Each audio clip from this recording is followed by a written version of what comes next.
Hi friends, this is ఆర్పి.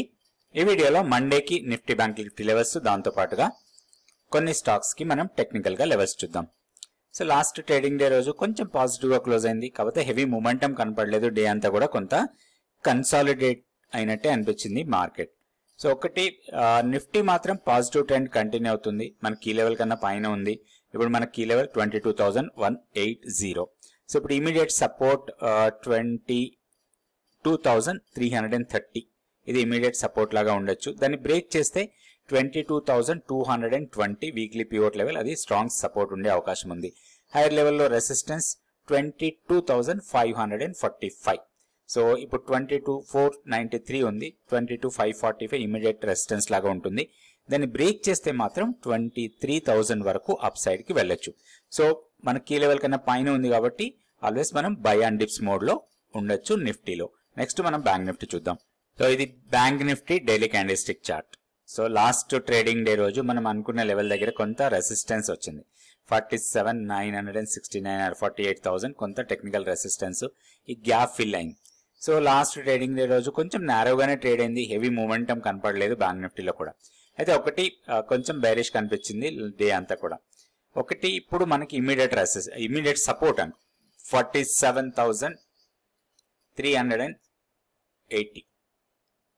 47,380 ఇప్పుడు immediate support లాగా ఉంటుంది.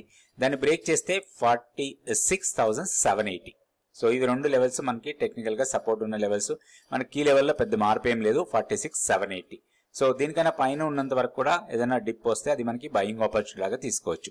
ఇప్పుడు ఇమీడియట్ రెసిస్టెన్స్ 48,000 దగ్గర ఇమీడియట్ రెసిస్టెన్స్ ఉండొచ్చు. 47,835 క్లోజ్. సో 48,000, దాని తర్వాత 48,450. ఇవి రెండు రెసిస్టెన్స్ పాయింట్స్ లాగా ఉంటాయి బ్యాంక్ నిఫ్టీకి. ఇప్పుడు మనం స్టాక్ ఫ్యూచర్స్ యాక్టివిటీ చూద్దాం ఒకసారి.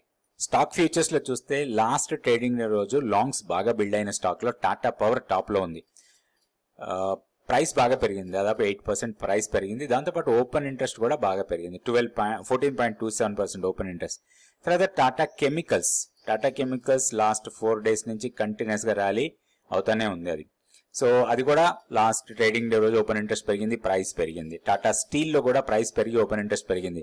తర్వాత Navin fluorine, Indian hotel, Zydus life, Bajaj auto, Sun Pharma, Tata communications, PVR INOX, UltraTech cement, Indus tower, GNFC, ఇవన్నీ కూడా ప్రైస్ తో పాటు ఓపెన్ ఇంట్రెస్ట్ పెరిగే స్టాక్స్.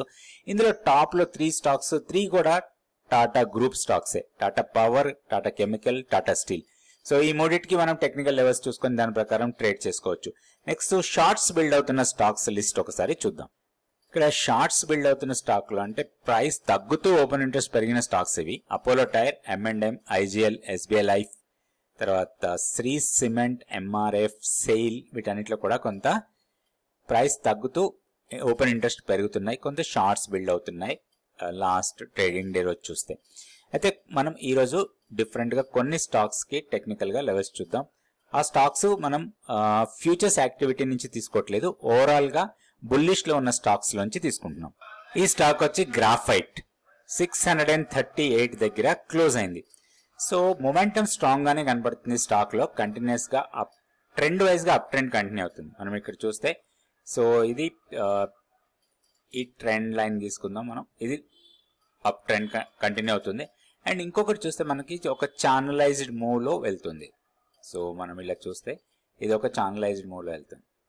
సో ఇప్పుడు దీంట్లో ఏదైనా పుల్ బ్యాక్ వస్తే మాత్రం కొంచెం మంచి లాంగ్ ఎంట్రీ తీసుకోవడానికి అవకాశం ఉంది, లేదా ఈ ఛానల్ ని బ్రేక్ చేసినా గానీ అప్ సైడ్ కి వెళ్లే ఛాన్సెస్ ఎక్కువ కనపడుతుంది. ఇప్పుడు 638 దగ్గర క్లోజ్ అయింది.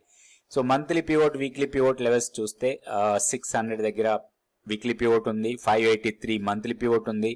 And short term moving averages లో మనకి చాలా ఇంపార్టెంట్ లెవెల్ 612. సో 638 దగ్గర ట్రేడ్ అవుతుంది. 612 దగ్గరకు వస్తే మాత్రం దీంట్లో ఒక లాంగ్ ఎంట్రీ తీసుకోవడానికి అవకాశం ఉంది. ఓన్లీ మన stop loss monthly pivot level కన్నా కింద పెట్టుకొని దీంట్లో హైయర్ లెవెల్స్ కోసం ప్లాన్ చేయొచ్చు. ఒకవేళ ఛానల్ బ్రేక్అవుట్ చేస్తే మాత్రం బ్రేక్అవుట్ లెవెల్ నుంచి ఒక 25 to 30 రూపీస్ అప్ సైడ్ కి వెళ్ళొచ్చు ఈ స్టాక్ లో. ఇది గ్రాఫైట్.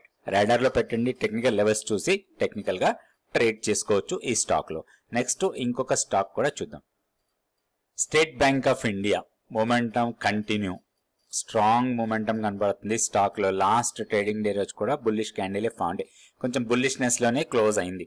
అండ్ అంతకు ముందు చూస్తే మనకి 775 ఆర్ 78 లెవెల్ ఒక బ్రేక్అవుట్ లెవెల్, దాన్ని స్ట్రాంగ్ మూమెంట్ తో బ్రేక్ చేసింది లాస్ట్ 2 days బ్యాక్. సో ఇప్పుడు ఇది ర్యాలీ కంటిన్యూ కావచ్చు. మనం ఫిబొనాచి ఎక్స్టెన్షన్స్ వేసుకున్నా కానీ ర్యాలీ మాత్రం కంటిన్యూస్ గానే మూవ్ అవుతుంది. సో ఇది ర్యాలీగా వెళ్ళింది. ఇక్కడ నుంచి ఒక చిన్న కరెక్షన్ అయింది. ఈ కరెక్షన్ 783 ఆల్రెడీ 783ని క్రాస్ చేసింది. ఈ కరెక్షన్ అయిన తర్వాత నెక్స్ట్ వేవ్ 783, 788 దగ్గర క్లోజ్ అయింది. నెక్స్ట్ 812 నెక్స్ట్ రెసిస్టెన్స్ లెవెల్ లాగా కనబడుతుంది. సో ఇట్లాంటి స్టాక్స్ లో మనం ఏదైనా పుల్ బ్యాక్ వస్తే మాత్రం ఒక మంచి ఆపర్చునిటీ లాగా తీసుకోవచ్చు. స్టాక్ చాలా డౌన్ సైడ్ కి వస్తేనే దీంట్లో ఒక వీక్నెస్ రావచ్చు. ఒక 20-day ఎక్స్పోనెన్షియల్ మూవింగ్ యావరేజ్ కానీ లేదా మంత్లీ పివోట్ లెవెల్ కానీ ఈ రెండిట్లో ఏ లెవెల్ ని బ్రేక్ చేసినా గానీ మనకి దీంట్లో మొమెంటం కొంచెం వీక్నెస్ రావచ్చు. ఒకటి 20-day exponential moving average 745 or 750 levels దగ్గరలో ఉంటుంది. నెక్స్ట్ వచ్చి మనకి మంత్లీ పివోట్ 720 దగ్గర ఉంది. వీక్లీ పివోట్ వచ్చి 762. ఇవన్నీ కూడా మనకి technical support levels. Pull back వస్తే దీంట్లో ఒక మంచి ఎంట్రీ అనుకోవచ్చు. 812 మనకి short term profit booking area లాగా కనపడుతుంది. అక్కడికి వచ్చినప్పుడు మనం ప్రాఫిట్ తీసుకోవచ్చు. ఇది State Bank of India. Next ఇంకొక స్టాక్ కూడా చూద్దాం. ఈ స్టాక్ వచ్చి ఇండియన్ హోటల్స్. ఇక్కడ లెవెల్స్ నీట్ గా మనం నోట్ చేసి పెట్టుకోవచ్చు. ఇప్పుడు ఎగ్జాక్ట్లీ 587 దగ్గర క్లోజ్ అయింది. 587 మనకి టెక్నికల్ గా కొంత రెసిస్టెన్స్ ఏరియా. నెక్స్ట్ వచ్చి 600 ని బ్రేక్ చేస్తే మాత్రం ర్యాలీ కంటిన్యూ కావచ్చు. అక్కడి నుంచి మనకి ఒక 30-35 రూపీస్ వరకు అప్ సైడ్ వెళ్ళడానికి అవకాశం ఉంది. ఆ బ్రేక్అవుట్ చేస్తే 600 బ్రేక్ చేస్తే. లేదు డౌన్ సైడ్ చూస్తే మనకి 567 స్ట్రాంగ్ సపోర్ట్ ఏరియా. సో దాన్ని బ్రేక్ చేస్తే 558 వరకు డౌన్ సైడ్ కి రావచ్చు. ఈ రెండు లెవెల్స్ దృష్టిలో పెట్టుకోవాలి మనం. 567 తర్వాత 600. సో ఈ మధ్యలో ఉన్నప్పుడు పెద్దగా మనం నో ట్రేడ్ జోన్ లాగా తీసుకోవచ్చు. బట్ ఐదర్ సైడ్ ఎటు బ్రేక్ చేసినా గానీ ఒక బ్రేక్అవుట్ ట్రేడ్ కోసం ప్లాన్ చేసుకోవచ్చు. ఇది ఇండియన్ హోటల్. రేపు వీడియోలో మళ్ళీ కొన్ని స్టాక్స్ కి నిఫ్టీ బ్యాంక్ నిఫ్టీ లెవెల్స్ చూద్దాం. థ్యాంక్ యూ అండి. Thank you so much for watching this video.